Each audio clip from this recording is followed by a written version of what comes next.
भागवत की मां सुनीति और रामायण की मां सुमित्रा, इन दोनों का चरित्र बड़ा अद्भुत है। दोनों ने अपने बेटे को वन की ओर भेजा, मां सुनीति ने भी और मां सुमित्रा ने भी। जब भैया लक्ष्मण मां सुमित्रा के पास गए और कहा, मां राघव भैया वन को जा रहे हैं, मैं भी उनकी सेवा में जाना चाहता हूं, लेकिन राघव भैया ने कहा है कि भाई जाओ मां से पूछ कर आओ। यदि तुम्हारी मां तुम्हें आज्ञा दे दे तब मेरे साथ चलो। लखन भैया जब मां के पास गए, प्रणाम किया, घटना बताई, तो मां सुमित्रा ने कहा, बेटा मैंने तुम्हारी शिक्षा दीक्षा में कोई कमी नहीं छोड़ी थी, लेकिन मेरे लाल आज तुम चूक गए, आज तुम चूक गए। श्री राम ने कहा कि अपनी मां से पूछ लो, तो तुम दौड़कर मेरे पास आ गए।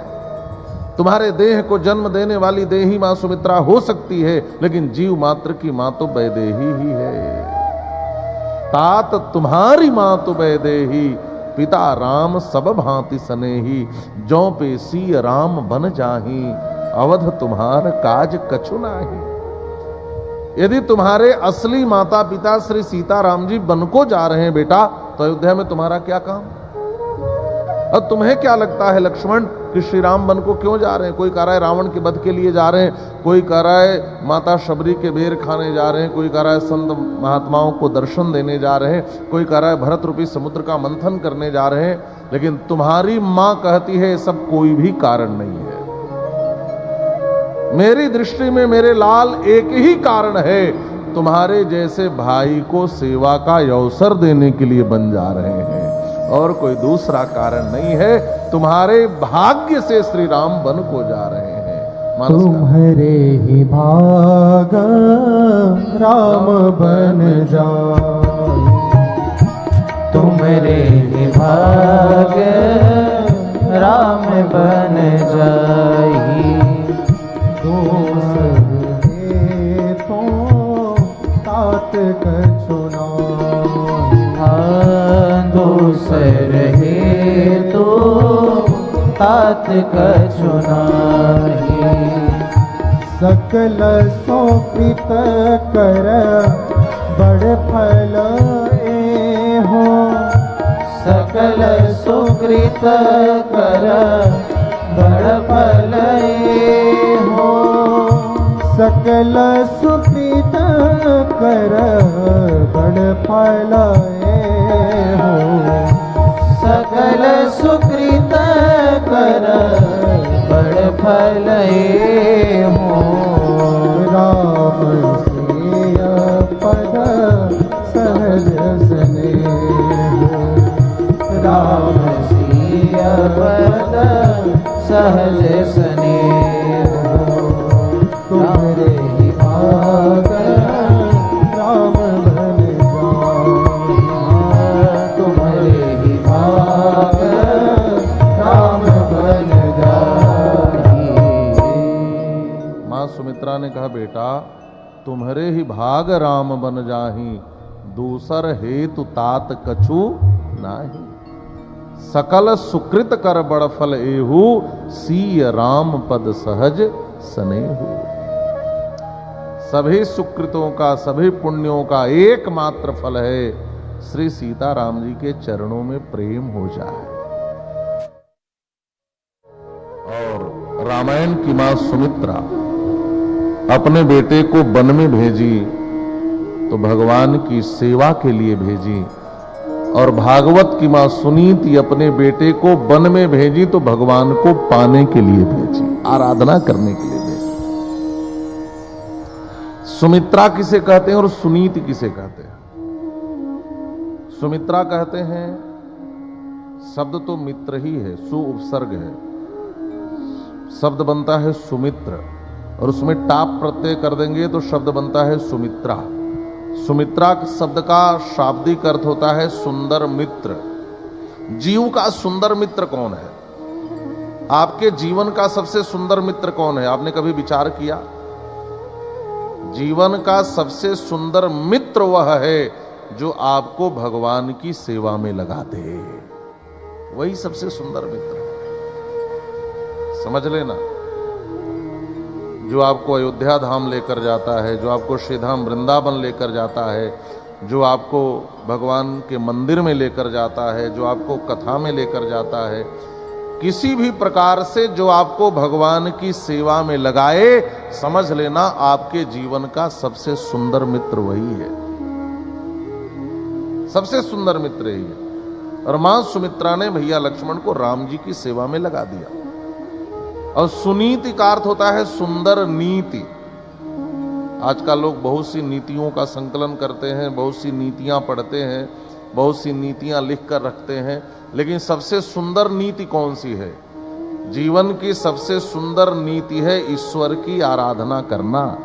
मां सुनीति ने ध्रुव को भगवान की आराधना के लिए भेजा। तो सुंदर नीति है ईश्वर की आराधना करना, और जीवन का सुंदर मित्र वह है जो आपको भगवान की सेवा में लगा दे। भजन का अर्थ क्या होता है? लोग कहते हैं भजन करना चाहिए। यह शरीर, यह जीवन हमें भजन के लिए मिला है। तो भजन शब्द का भी अर्थ होता है, भज सेवायाम धातु है, भज सेवायाम, और ल्युट प्रत्यय करके बनाते हैं भजन, जिसका अर्थ होता है सेवा करना। भजन का अर्थ ही सेवा करना होता है। अच्छा, सेवा किसकी करना? माता पिता की सेवा करना भी भजन है ना? भजन का अर्थ बड़ा व्यापक है। अच्छा, बच्चे जब छोटे होते हैं तो माँ बाप उनकी सेवा करते हैं कि नहीं? बच्चा छोटा होता है तो माताएं कितना बढ़िया तेल से मालिश करती हैं, उनके कपड़े साफ करती हैं, स्नान कराती हैं, सेवा करती हैं कि नहीं? तो बच्चों की सेवा करना यह भी एक भजन ही है। और फिर बच्चे जब बड़े हो जाएं, माता पिता बूढ़े हो जाएं, तो कहा फिर वह भी सेवा करें, तो यह भी भजन है। श्रेष्ठ लोगों की सेवा भजन है। भगवान की सेवा तो भजन है ही, और आपकी दृष्टि व्यापक हो जाए। सर्वम विष्णुमयम जगत ईसावास्यमिदम सर्वम यत्किंच जगत्याम जगत, या सी राम में सब जग जानी, करो प्रणाम जोरी जुग पानी। सब में ईश्वर का दर्शन करते हुए सबकी सेवा करना भजन है। यह मानव जीवन उसी के लिए मिला। श्री ध्रुव जी महाराज ईश्वर को पाने के लिए वन की ओर चले। अच्छा, लोग सोचते हैं, अच्छा बहुत लोग कहते भी हैं कि महाराज जी मैं बहुत दिन से ढूंढ रहा हूं, कोई अभी तक हमें अच्छा गुरु नहीं मिला। कहते हैं क्या कि गुरु नहीं मिला? अच्छा, कुछ लोग तो यह भी कहते हैं कि मैंने फलाने को गुरु बना लिया। ये वाक्य मैं सुनता हूं तो सोचता हूं कि देखो तो, ये शिष्य नहीं बने हैं, इन्होंने ही किसी को गुरु बनाया है ना? मानो इन्होंने किसी पर उपकार करके उनको गुरु बना लिया है। लोग यही कहते हैं मैंने उनको गुरु बना लिया, मैंने आपने बहुत बड़ा उपकार कर दिया। शिष्य नहीं बनना चाहते, शिष्य नहीं बन पाते। देखो, गुरु ढूंढने की जरूरत नहीं है। आप भगवान की ओर कदम बढ़ाओ। हमारे शास्त्र कहते हैं भगवान आपके जीवन में किसी सदगुरु को भेज देंगे। आप भगवान की ओर कदम तो बढ़ाओ। जब भगवान को पाने के लिए चले ध्रुव जी, तो भगवान नारायण ने नारद जी को बुला करके कहा, जाओ, आता जाता कुछ नहीं इस बालक को, बस मुझे पाने जा रहा है, जाकर मार्गदर्शन करो। देवर्षि नारद आए और आकर के सबसे पहले ध्रुव जी के मस्तक पर हाथ फेर दिया। नारदस्तदुपाकर्ण्य ज्ञात्वा तस्य चिकीर्षितम् स्पृष्ट्वा मूर्धन्यघघनेन पाणिना प्राह विस्मितः। बड़ा सुंदर शब्द है, अघघनेन पाणिना। किस हाथ को ध्रुव के सिर पर फेरा? भगवान सुखदेव कहते हैं अघघनेन, अघघना। अघघना का तात्पर्य, अघ कहते हैं पाप को, अघम हंतीति अघघना। जिसके हाथ में पाप को जलाने की क्षमता हो उसका हाथ ही अघग्न है। तात्पर्य यह है कि संत किसी के सिर पर यदि प्रेम से हाथ रख दें तो समझ लेना उसके जन्म जन्मांतर के पाप जल करके समाप्त हो जाते हैं। हमारा यदि ईश्वर की प्राप्ति में प्रतिबंधक कोई पाप रहा भी होगा तो देवर्षि नारद के हाथ फेर देने से वो सारे पाप जलकर समाप्त हो गए। पाणिना प्राह विस्मितः। महाराज पूछा, बेटा कहां जा रहे हो? नन्हे से ध्रुव जी ने कहा, मैं वन में भगवान को पाने के लिए जा रहा हूं।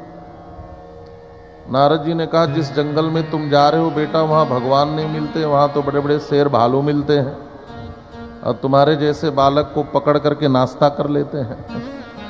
कहां जा रहे हो?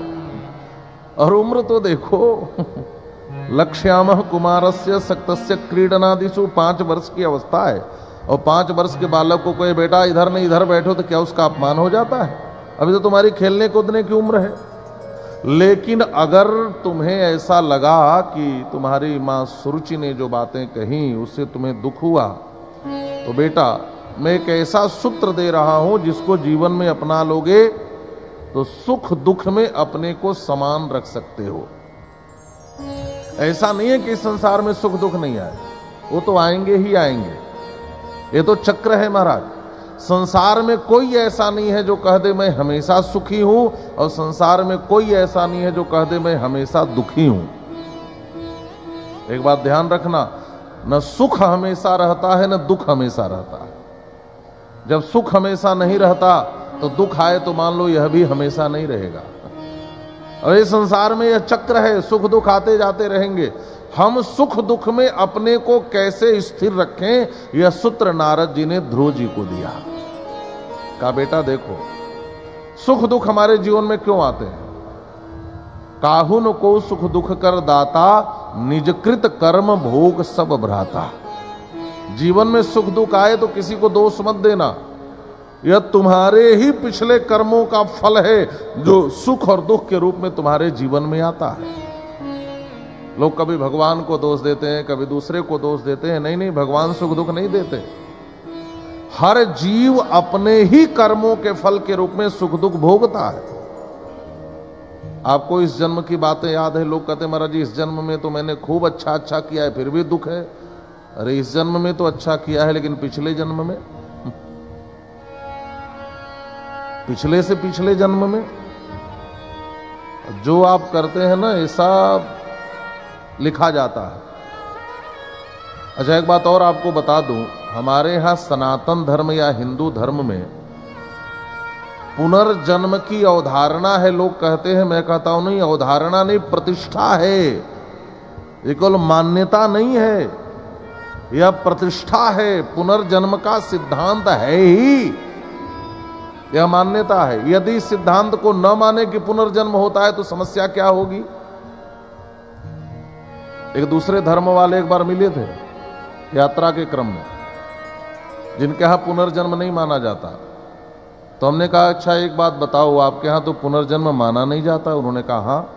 तो हमने कहा इसका मतलब यह आपका पहला जन्म होगा, इसके पहले इसका मतलब जन्म नहीं हुआ होगा? उन्होंने कहा हाँ, पुनर्जन्म नहीं माना जाता तब तो यही बात सही है कि पहला जन्म होगा।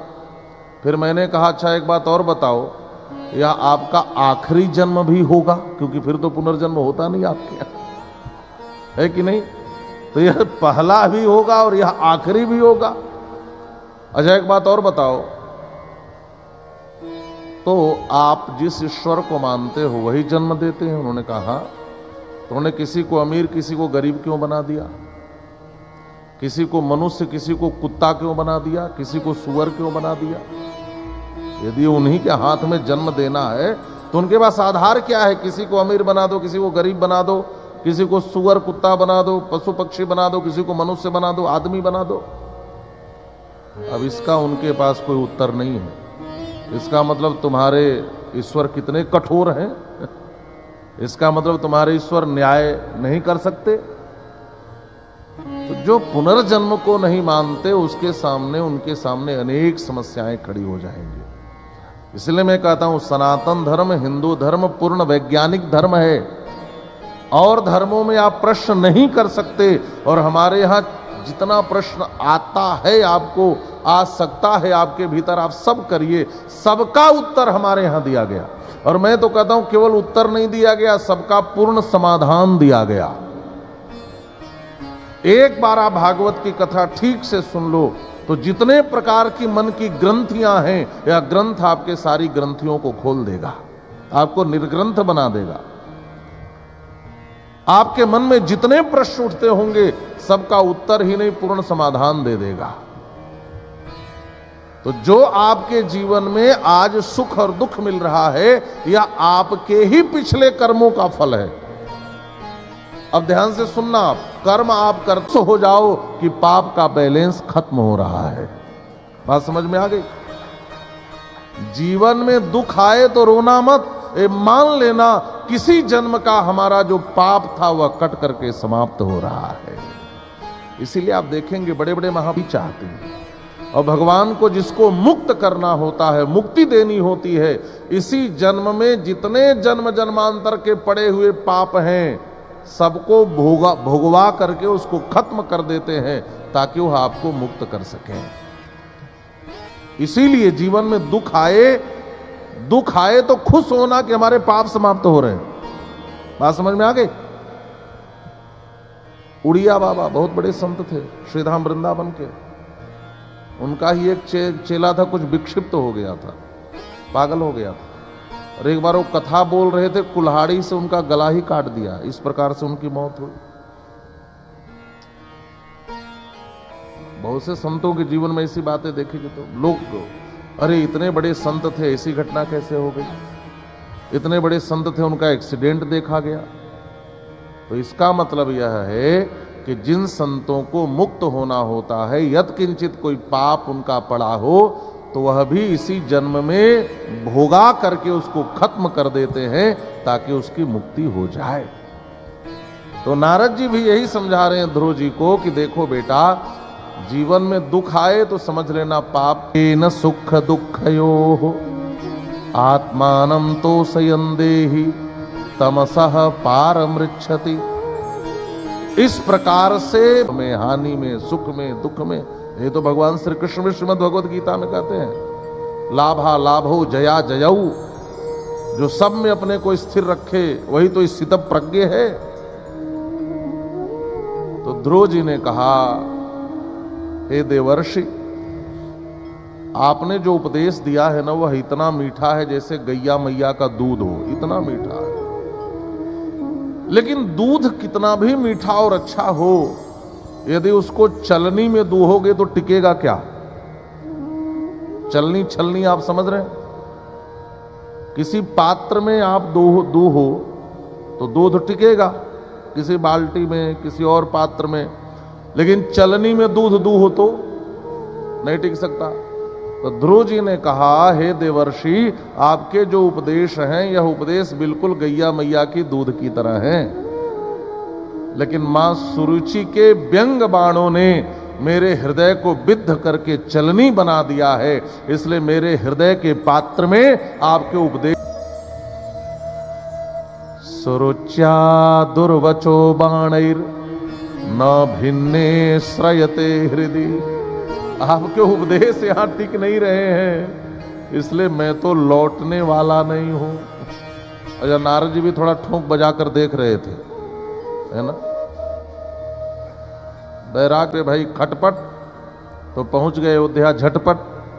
ऐसे भी लोग साधु बनने जाते हैं। घर पे खटपट हुई तो अयोध्या वृंदावन पहुंच गए साधु बनने।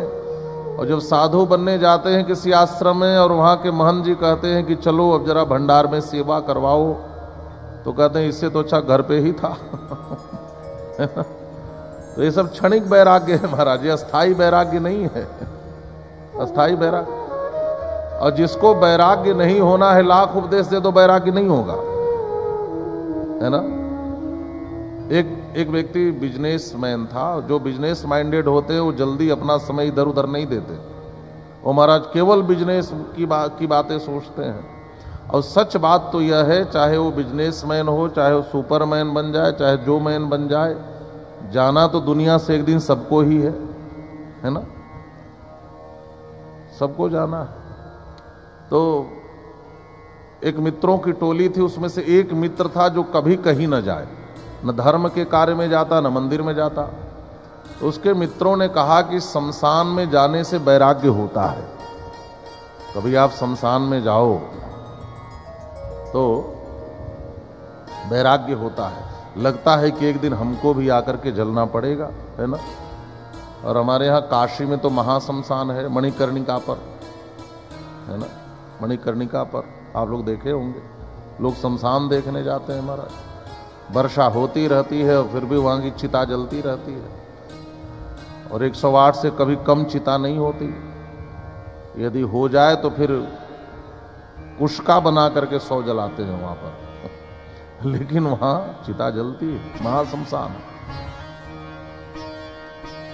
तो शमशान में लेकर मित्र गए कि शायद यहां आने पर इसको कुछ ज्ञान हो जाए। तो जो व्यापारी मित्र था उतरा और वह एक चिता जल रही थी, उसके पास जाकर खड़ा होकर गंभीर हो गया। तो मित्रों ने कहा, देखो आखिर आज जब शमशान आया तो इसके भी ज्ञान चक्षु खुल रहे हैं, आज एक गंभीर दिख रहा है।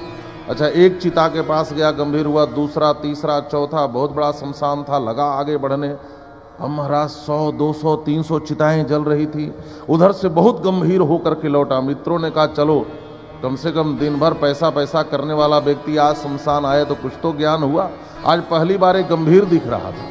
तो मित्रों ने कहा, अच्छा बताओ तुम यहां आकर क्या समझे? कहा, बहुत कुछ समझा।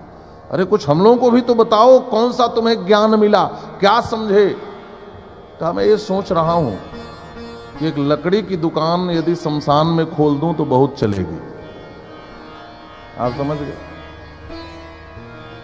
कुछ लोग ऐसे व्यापारी होते हैं ना, उनको शमशान में भी ज्ञान नहीं होता तो उनको जबरदस्ती ज्ञान दिया भी नहीं जा सकता। वो शमशान में भी जाएंगे तो वहां भी व्यापारी ही ढूंढेंगे।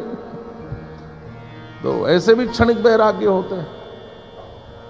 तो ध्रुव जी ने ठोक बजा करके देखा, नारद जी ने ठोक बजाकर ध्रुव जी को देखा कि सच में भगवान को पाने का पक्का निश्चय है कि मां ने कहा तो अभी गुस्से में है इसलिए मन कर दिया, और ऐसा ना हो कि कच्चा वैराग्य हो 2 मिनट में फिर मन बदल जाए। तो पहले उपदेश दिया, लेकिन ध्रुव का अर्थ ही होता है अटल। ध्रुव माने अटल, जो डिगे ना महाराज, जिसका निर्णय अटल हो उसी को कहते हैं ध्रुव। ध्रुव जी ने कहा, सुरुच्या दुर्वचो बाणैर न भिन्ने श्रयते हृदय। महाराज आपके उपदेश तो बड़े सुंदर हैं, लेकिन मेरे हृदय में टिकते नहीं हैं। मैं तो भगवान को पाने आया हूं, भगवान को पाकर के ही लौटूंगा। लेकिन एक बात आप बता दो, क्या आप सचमुच के नारद जी हो? नारद जी ने कहा, बेटा ये सचमुच के नारद कैसे होते हैं? तो ध्रुव जी की आंखों में आंसू आ गए। ध्रुव जी ने कहा, मेरी मैया कहती थी जिसको नारद जी मिल जाते हैं उसको भगवान मिल जाते हैं। नारदो देव दर्शन। आप देखना, सभी पुराणों की कथाएं पढ़ना, जिसको नारद जी मिले उसको भगवान मिलते हैं। हमारा नारद जी का मिलना इस बात का प्रमाण है कि अब इसको भगवान मिलेंगे। आप सचमुच के नारद जी होते तो मुझे भगवान से मिला देते। मेरी मैया कहती थी, बेटा जिसको नारद जी मिल जाते उसको भगवान मिल जाते हैं। इस बालक की यह बात सुनकर नारद जी का हृदय भर आया, उनके नेत्र सजल हो गए। ध्रुव को हृदय से लगा लिया और कहा, बेटा मैं सचमुच का नारद हूं। अब मैं नारद होने का प्रमाण भी दूंगा, और मैं कहता हूं अब तुम्हें भगवान से मिलने से कोई रोक भी नहीं सकता है। मैं तुम्हें भगवान से मिलाऊंगा। अब मैं जैसा कहता हूं वैसा करना। ओम नमो भगवते वासुदेवाय। बेटा यह द्वादशाक्षर मंत्र है, इस मंत्र का जप करना, मधुबन में चले जाओ। यह इतना सिद्ध मंत्र है कि 7 रात्रि तक कोई इसका जप कर ले तो आकाशचारी जीवों को देख सकता है। पश्यति खेचरान। महाराज दीक्षित कर दिया, मंत्र दीक्षा दे दी। और एक बात और आप लोग जान लें, बिना आचार्य और गुरु से दीक्षा लिए मंत्र का जप नहीं करना चाहिए। आजकल लोग कैसेट से मंत्र सुन लेते हैं, जपने लगते हैं और फिर बाद में कहते हैं कि कोई लाभ नहीं दिख रहा है। लाभ कैसे देखे मंत्र के, लाभ कैसे दिखे? मंत्र के नियम होते हैं, है ना। तो मंत्र का प्रयोग कैसे करना है, मंत्र का जप कैसे करना है, किसी आचार्य से हमें मंत्र लेकर, मंत्रार्थ को समझकर, मंत्र की दीक्षा लेकर के ही उसका जप करना चाहिए, तभी वह मंत्र लाभकारी होता है। कैसेट से सुनकर आजकल लोग हमारा सब गीत गाते हैं, महामृत्युंजय भी गीत की तरह गाते हैं, गायत्री मंत्र तक गीत की तरह गा देते हैं, है ना। हालांकि मंत्र तो तबला हारमोनियम की चीज ही नहीं है, मंत्रोच्चारण इसकी चीज नहीं है महाराज, लोग गाते हैं। मुझे तो आश्चर्य हुआ, एक जगह मैं यज्ञशाला में देखा, ब्राह्मण लोग तबला हारमोनियम लेकर बैठे थे और वहां भी तबला बजा बजा कर गीत गाते थे। हाँ, ऐसा भी देखने को मिलता है। और एक जगह तो हमने देखा कि विवाह फिल्मी गाना गाकर करवा रहे हैं, जिसका परिणाम आज देखने को मिल ही रहा है। आज भारत में सबसे कमजोर कोई संस्कार हुआ है तो विवाह संस्कार। इसका कारण यह है कि हम दोनों तरफ से सजग नहीं रहे। हम हर चीज को बस मनोरंजन की दृष्टि से देखने लगे, हर चीज में हम मजा ढूंढने लगे। कारण यह हो गया कि शास्त्रीय पद्धतियां नष्ट होने लगी और हमारा जीवन अशांत होने लगा।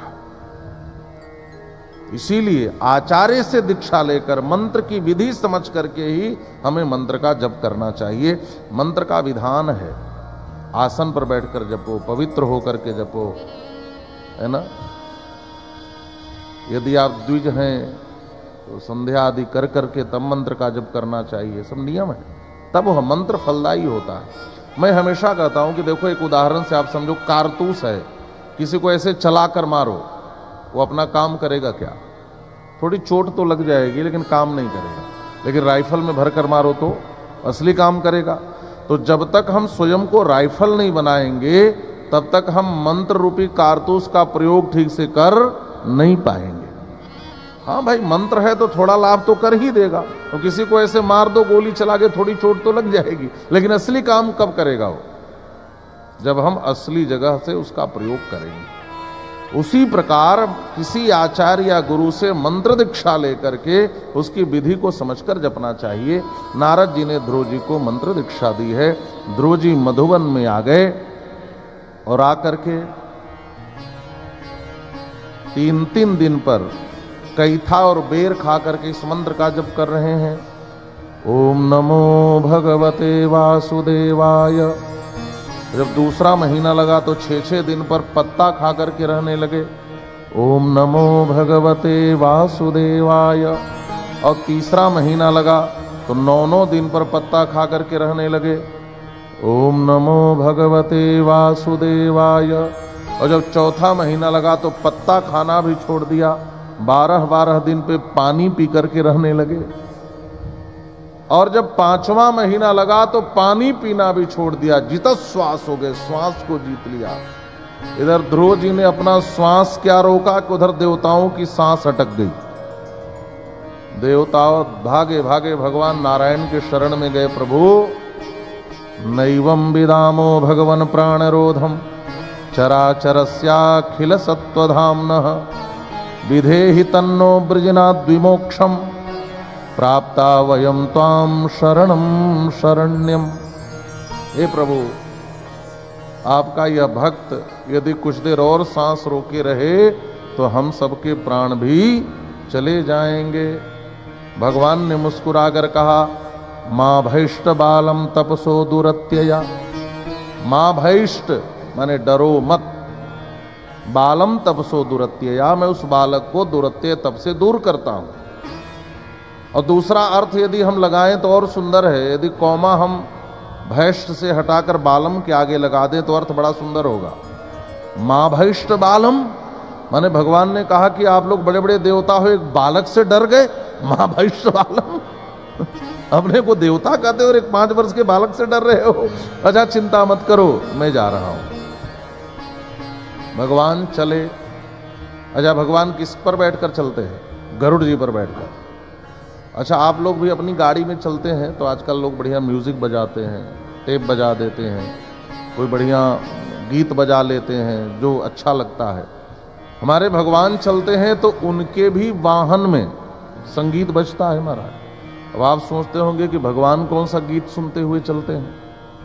यहां भगवान सुखदेव कह रहे हैं, सहस्र शीर्षापि ततो गरुत्मता, सहस्र शीर्षापि, जैसे ही गरुड़ जी अपना पंख हिलाते हैं, सहस्र शीरखा पुरुखः सहस्राक्ष सहस्रपाद स भूमिगं सर्वतः स्मृत्वा तत्शब्द सांगुलम, पुरुष सूक्त की ध्वनि आती है, वेद मंत्रों की ध्वनि आती है। और गरुड़ जी जब पंख डुला करके चलते हैं तो गरुड़ जी के पंखों की वेद ध्वनि सुनते हुए भगवान आगे बढ़ते हैं।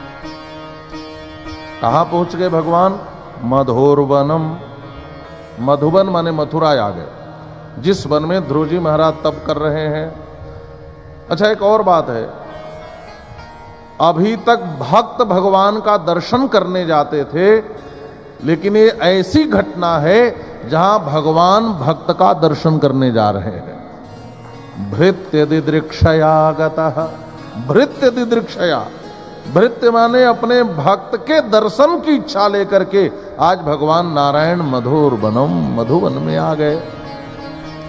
आकर के ध्रुव जी को देखा, दृग्भ्याम प्रपश्यन प्रपिबन निवार्भकश्चुंबा निवासेन भुजैरिवाश्लिसन, भगवान देख रहे हैं और भगवान सोच रहे हैं कि इतना पुकार रहा है मुझे और पास आया हूं तो आंख ही नहीं खोल रहा है। भगवान ने कहा, आंख कैसे खोले, मेरी झांकी तो हृदय के भीतर दिखाई दे रही है, इसको थोड़ा बढ़ा दो। तो भगवान ने क्या किया, धीरे से ध्रुव जी के हृदय में जो भगवान की झांकी थी उसको खींच लिया, और जैसे हृदय की झांकी तिरोहित हो गई, ध्रुव जी ने घबरा कर आंखें खोली तो क्या देखा, देखा कि जो भीतर था वह साक्षात बाहर खड़ा है। ध्रुव जी भगवान को देखने लगे। दृग्भ्याम प्रपश्यन प्रपिबन निवार्भक चुम्बन निवासेन भुजैरिवाश्लिसन, दोनों तरफ से एक ही भावना हो रही है। ध्रुव जी सोच रहे मैं इनके चरणों से लिपट जाऊं, और भगवान सोच रहे मैं इस बालक को अपने आलिंगन में लेकर कपोल पर चुम्बन अंकित कर दूं, कितना प्यारा बालक है। अवस्था मात्र 5 वर्ष की है और भगवान को पाने के लिए अटल निश्चय लेकर के आ गया महाराज, अटल निश्चय। इसका तात्पर्य यह है, आप यदि किसी चीज को पाने के लिए अपनी पूरी ऊर्जा, अपनी पूरी शक्ति के साथ और अटल विश्वास के साथ चलेंगे तो आपको वो चीज जरूर प्राप्त होती है। ध्रुव चरित्र की यह कथा हमें शिक्षा देती। आधे अधूरे मन से किया गया कार्य कभी पूरी सफलता नहीं देता। जो भी कार्य करने चलिए वह पूरे मन से करिए, पूरी ऊर्जा से करिए, और इस संपूर्ण विश्वास के साथ करिए, इस अटल विश्वास के साथ करिए कि ये चीज मुझे प्राप्त ही होगी। तो 5 वर्ष की अवस्था में भगवान का दर्शन ध्रुव जी ने प्राप्त कर लिया महाराज। अवस्था तो 5 वर्ष की ही है। अब ध्रुव जी हाथ जोड़े खड़े हैं, भगवान मुस्कुरा रहे हैं। भगवान सोच रहे हैं कि कुछ बोले, ध्रुव जी कुछ बोल ही नहीं रहे हैं। भगवान सोचते हैं कुछ बोले, ध्रुव जी केवल देख रहे हैं टुकुर टुकुर। भगवान फिर देख रहे हैं कि अब कुछ बोले, और ध्रुव जी मन ही मन सोच रहे कुछ बोलने आता ही नहीं, क्या बोलूं। अरे 5 वर्ष की उम्र है, पढ़ाई लिखाई तो की नहीं हमने, सीधे तपस्या करने आ गया। अरे कोई प्रेयर भी आती, कोई प्रार्थना, कोई स्तुति, कोई स्तोत्र, कुछ तो रटा पढ़ा नहीं, अब तो सीधे भगवान आगे, क्या बोलूं। भगवान समझ गए, ओहो ये बोलना तो चाहते हैं लेकिन बोल नहीं पा रहे। तो भगवान ने अपने पांचजन्य शंख को आगे कर दिया। पस्पर्श बालम कृपया कपोले, भगवान ने अपने पांचजन्य शंख का स्पर्श ध्रुव जी के कपोल से माने गाल से करा दिया, और जैसे कपोल से स्पर्श कराया ध्रुव जी की सुसुप्त सरस्वती जागृत हो गई महाराज। द्वादशाक्षर मंत्र दिया था नारद जी ने। द्वादशाक्षर माने आप समझ पा रहे हैं कि नहीं? कितने अक्षर का मंत्र दिया था? 12 अक्षर का। द्वादश माने होता है 12, ठीक है। 12 अक्षरों का मंत्र दिया था। यह जो मंत्र है ना, ओम नमो भगवते वासुदेवाय, यह 12 अक्षरों का मंत्र है। और जो मंत्र जितने अक्षर का होता है उतने लाख कोई जप कर ले तो उसका पुरस्चरण हो जाता है। जैसे गायत्री मंत्र में 24 अक्षर हैं तो 24 लाख कोई जप कर दे तो उसका पुरस्चरण होता है। अष्टाक्षर मंत्र में 8 अक्षर हैं तो कोई 8 लाख जप कर दे, है ना। और जो पंचाक्षर मंत्र है ओम नमः शिवाय, कोई इसका 5 लाख जप कर दे तो इसका पुरस्चरण हो जाता है। वैसे द्वादशाक्षर मंत्र में 12 अक्षर हैं, ओम नमो भगवते वासुदेवाय, कोई इसका 12 लाख जप कर ले तो इसका पुरस्चरण हो जाता है। तो भगवान श्री हरि ने ध्रुव जी के कपोल से जब शंख का स्पर्श करा दिया तो ध्रुव जी की ऐसी सरस्वती जागृत हुई कि गुरु जी ने 12 अक्षरों का मंत्र दिया था तो ध्रुव जी ने एक एक अक्षर पर एक एक श्लोक बना करके 12 श्लोकों में भगवान नारायण की स्तुति गाई है। 12 श्लोकों में। योऽन्तः प्रविश्य मम वाचमिमां प्रसुप्तां संजीवयत्यखिल शक्तिधर स्वधाम्ना अन्यांश्च हस्तचरण श्रवणत्वगादीन् प्राणान् नमो भगवते पुरुषाय तुभ्यम्। योऽन्तः प्रविश्य मम वाचमिमां प्रसुप्तां संजीवयत्यखिल शक्तिधर स्वधाम्ना, जो मेरे भीतर प्रविष्ट होकर के मेरे सुसुप्त चेतना को जिन्होंने जागृत किया है, और मेरे ही क्या जितने भी प्राणी हैं सबके भीतर प्रविष्ट होकर के जो उनकी चेतना को जागृत करते हैं, ऐसे भगवान नारायण को हम प्रणाम करते हैं। बोलिए श्री लक्ष्मी नारायण भगवान की जय। हम सबके भीतर परमात्मा रहते हैं, हम सबके भीतर। यदि परमात्मा न हो तो हमारे भीतर चेतनता नहीं होगी। जैसे आप सबके पास मोबाइल फोन है तो मोबाइल को समझ लीजिए कि यह शरीर है और उसके भीतर जो सिम डालते हैं, जो सिम है वही आत्मा है। अच्छा, सिम न हो तो मोबाइल से कहीं आप बात कर पाएंगे? नहीं कर पाएंगे। अच्छा, मोबाइल भी हो उसमें सिम भी हो और किसी टावर से कनेक्ट न हो तो, किसी सैटेलाइट से कनेक्ट न हो तो कहीं भी बात नहीं हो सकती। वैसे शरीर में आत्मा भी हो लेकिन वह आत्मा जो है उस आत्मा के भीतर परमात्मा बैठ करके चेतनता को जागृत करते हैं। महाराज, जो चैतन्यता है वह भगवान की चैतन्यता है। हम सबके भीतर भगवान ही है, उन्हीं की कृपा से यह चेतना है हमारे भीतर। और ध्रुव जी यही बात कह रहे हैं कि जो हमारे भीतर प्रविष्ट करके हमारी चेतना को जागृत करते हैं, तमाम लोग हैं अनंत काल से सो रहे हैं महाराज। ये तो हमारे ऊपर कृपा हुई कि ठाकुर जी ने हमारी चेतना को जागृत कर दिया। अब बहुत लोग हैं जिनकी चेतना जागृत नहीं है, आज भी वैसे ही पड़े हुए हैं। और जो नहीं समझने वाला उसको आप समझा पाएंगे क्या? आप किसी नाली के कीड़े से कहो कि तुम्हें मालपुआ खिलाएंगे, इसी कमरे में रखेंगे, बढ़िया सफेद चादर बिछा के रखेंगे, तो कहेगा नाली में जो मजा है ना वह वहां नहीं मिलेगा। तो जो जहां रहने का अभ्यस्त है आप उसको लाख उपदेश करो, जब जीव स्वयं अपना कल्याण न चाहे तो कोई उसका कल्याण कैसे कर सकता है? जीव जब प्रयास करे तब परमात्मा कृपा करते हैं। ध्यान से समझना, प्रयास तो जीव को करना ही पड़ेगा। जिन्होंने हमारी सुसुप्त चेतना को जागृत की है, ऐसे भगवान नारायण को हम प्रणाम करते हैं। ठाकुर जी आप कृपा करके मुझसे मिले। भगवान ने बड़े प्यार से पूछा, वेदाहम ते व्यवसितम हृदय राजन्य बालक, राजन्य बालक, राजकुमार, हे राजकुमार। ये बड़ा भावपूर्ण शब्द है। दूसरे अर्थों में कहें तो भगवान करें, मेरे राजकुमार क्या चाहिए तुम्हें?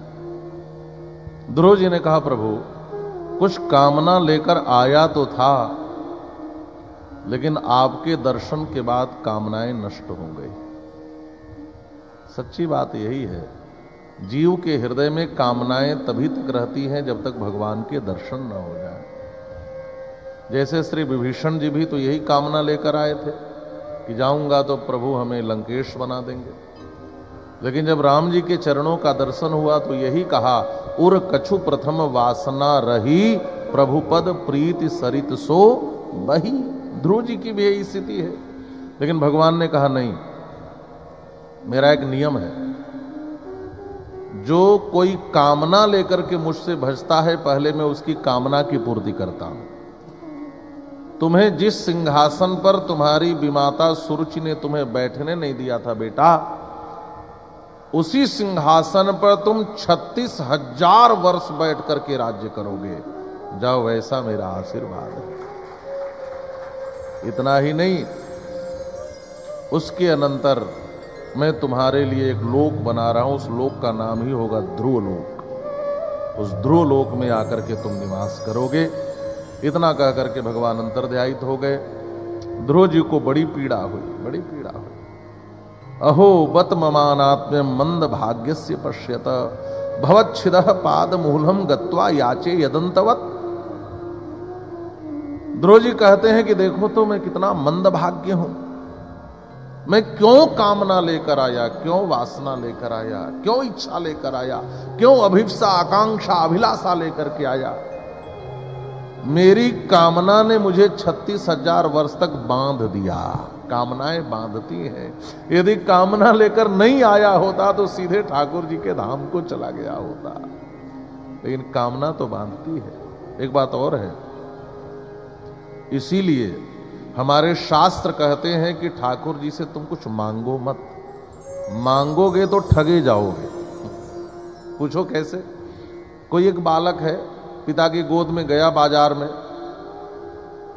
अच्छा, बच्चे क्या कहते हैं? बच्चे बहुत उछलेंगे लेने के लिए, तो वो खिलौना चाहिए, वो खिलौना चाहिए, वो खिलौना चाहिए। बच्चे अपने से खरीदवाएंगे तो छोटे मोटे खिलौने ही खरीदवाते हैं, और पिता अपनी ओर से कुछ देगा तो बच्चे के लिए अच्छी चीज देगा। हम भी यही करते हैं, जगत पिता से संसार के खिलौने मांग लेते हैं, लेकिन वह पिता अपनी ओर से कुछ देगा तो हमारे लिए जो सबसे अच्छा होगा वो देगा, वो देगा।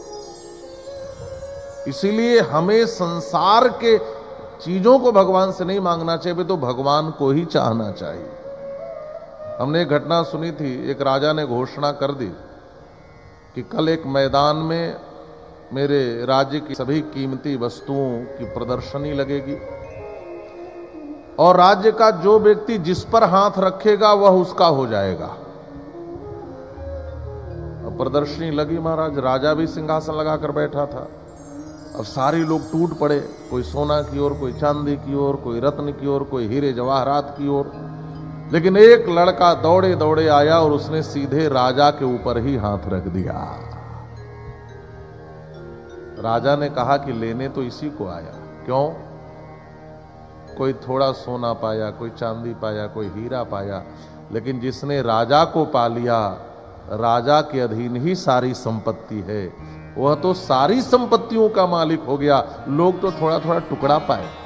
इसका मतलब हम संसार के छोटे टुकड़े के पीछे दौड़ते हैं। प्रभु ये जमीन मेरी हो जाए, मकान मेरा हो जाए, मुझे पुत्र हो जाए, मुझे ये मिल जाए, ये मिल जाए।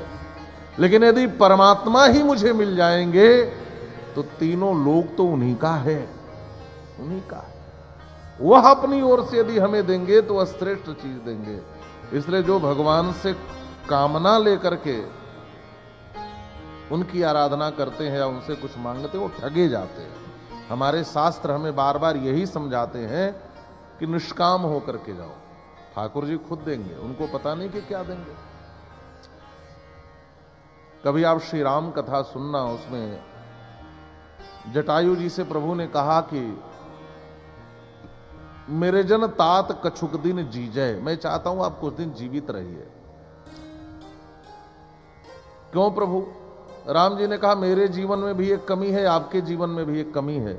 मेरे पूज्य पिताश्री दुनिया में नहीं रहे, मैंने सुना है कि आपका भी कोई पुत्र नहीं है, तो आप जीवित रह जाओगे तो पिता के रूप में आप मुझे मिल जाओगे, मैं बेटे की तरह आपकी सेवा करूंगा। देखिए आप सुवन सेवा सुख मोहि पितु को सुख दीजय, मेरे जन तात कछुक दिन जीजय। तो जटायु जी ने कहा नहीं प्रभु, मुझे पिता मत बनाओ, क्योंकि जो भाग्य मुझे मिला वो आपके पिता को नहीं मिला। 4 पुत्र थे महाराज दशरथ के, लेकिन अंतिम बेला में एक भी पुत्र आंखों के सामने नहीं था। और अंतिम बेला में इस गीध जटायु को आपकी गोद मिली जो आपके पिता को नहीं मिली, तो मैं ऐसी मृत्यु छोड़ना नहीं चाहता प्रभु, आपकी गोद में प्राण निकल जाए, ऐसी मृत्यु कौन छोड़ेगा। तो राम जी ने कहा ठीक है, मुझसे कुछ मांग लो।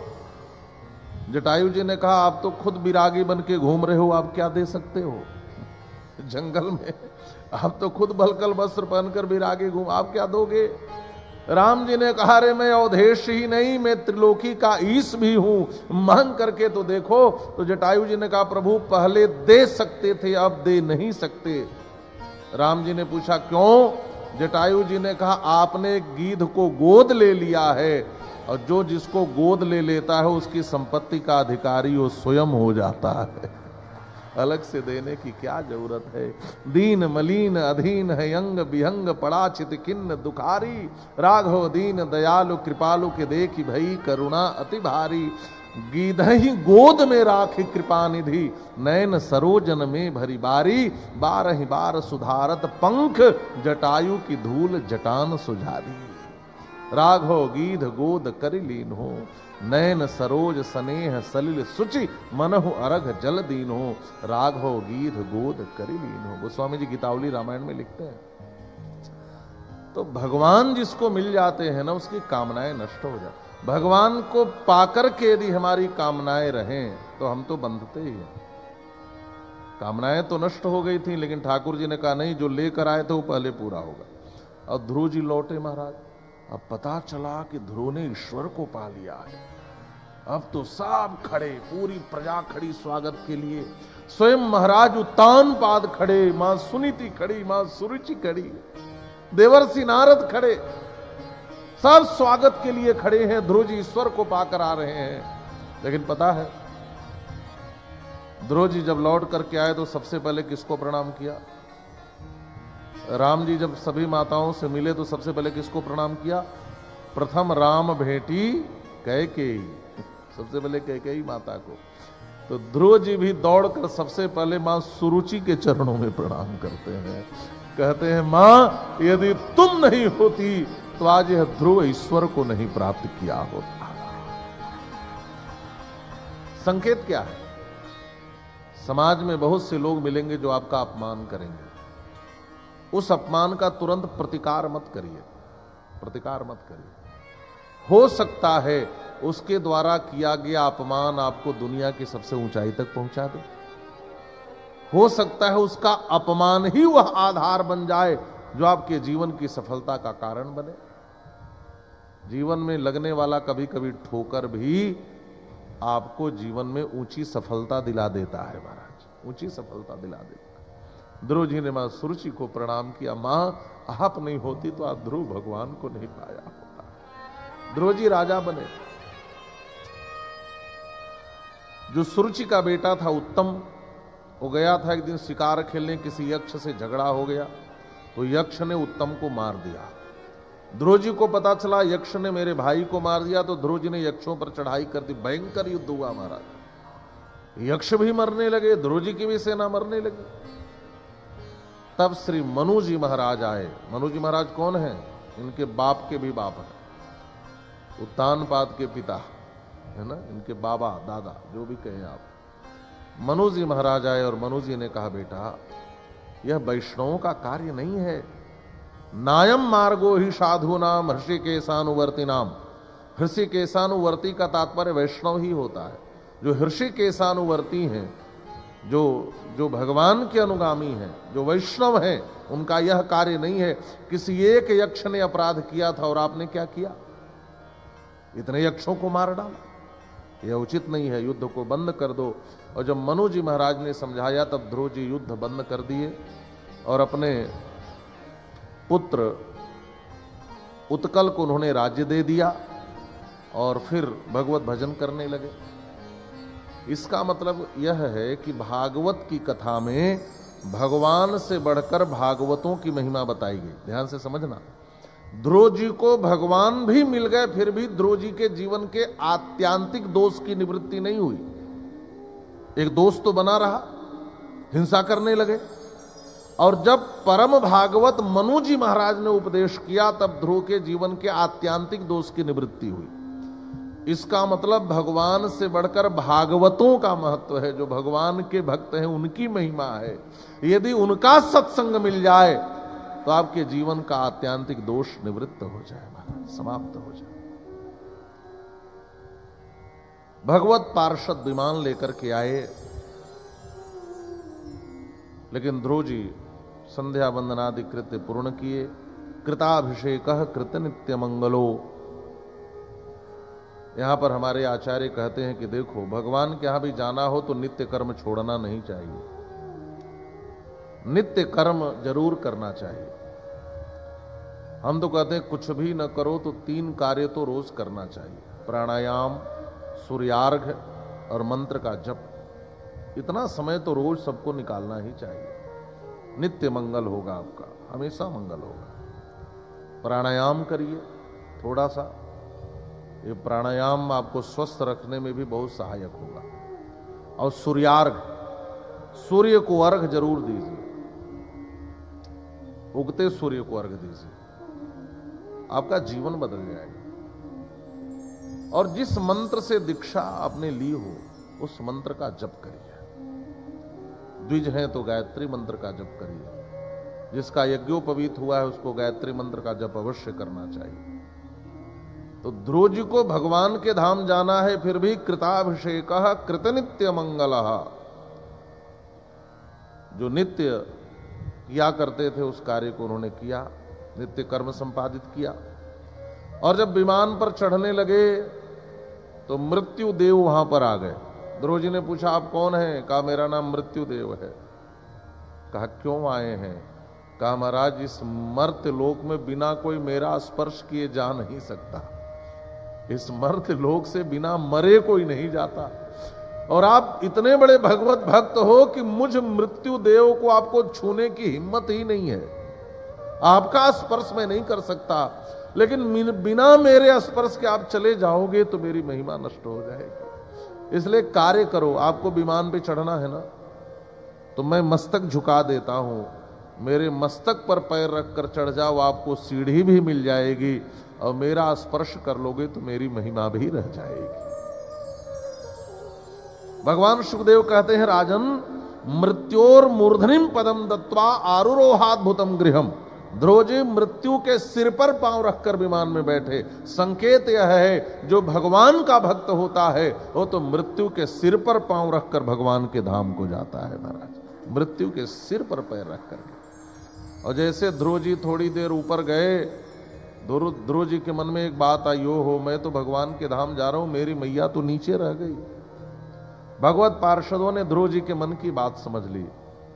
भगवत पार्षदों ने कहा ध्रुव जी आपने ये कैसे सोच लिया कि आप भगवान के धाम को जाएंगे और आपको जन्म देने वाली मां नीचे रह जाएगी? नहीं नहीं, आप जैसे भक्त को जन्म देने वाली मां आपसे पहले देखिए विमान पर बैठकर भगवान के धाम को जा रही है। भगवान के धाम। हमारे शास्त्रों ने किस मां को पुत्रवती कहा है? ध्यान से सुनना। किस मां को पुत्रवती कहलाने का अधिकार है? मैं हमेशा कहता हूं, जिसका बेटा डीएम हो जाए, सीएम हो जाए, पीएम हो जाए, बहुत बड़ा बिजनेसमैन हो जाए, बहुत बड़ा ख्याति लब्ध हो जाए, कहा भाग्यशाली है मां, भाग्यशालिनी कह सकते हो, लेकिन पुत्रवती कहलाने का अधिकार नहीं है। मानसकार भी कहते हैं वही मां पुत्रवती कही जा सकती है जिसका बेटा भगवान की भक्ति करता है। मां ने किसी को जन्म दिया और उसका पुत्र यदि भगवान की भक्ति नहीं किया तो शास्त्र उस मां को पुत्रवती नहीं कहते। नतरु बांझ भली बांधी बियानी। बियाना शब्द का प्रयोग हमारे यहां गाय भैंसों के लिए किया जाता है। इतनी कठोर बात कह दी। इसलिए पुत्रवती वही है इस संसार में जिसका पुत्र भगवान की भक्ति करता है। मानसकार यही बात कहते हैं। पुत्रवती जुब ते जग सोई, पुत्रवती जुब ते जग सोई, रघुपति भगते जासु सुत होई, ध्रुवती जुगति जग सोई रघुपति भगत दासु सुत होई ध्रुवती जुगति जग सोई रघुपति भगत दासु सुत होई पुत्रवती जुबती जग सोई रघुपति भगत जासु सुत होई। ध्रुव जी महाराज भगवान के धाम को गए, ध्रुवलोक में गए। आज भी आकाश में सबसे ऊपर ध्रुव जी चमक रहे हैं। भगवत भक्ति का यही चमत्कार है महाराज।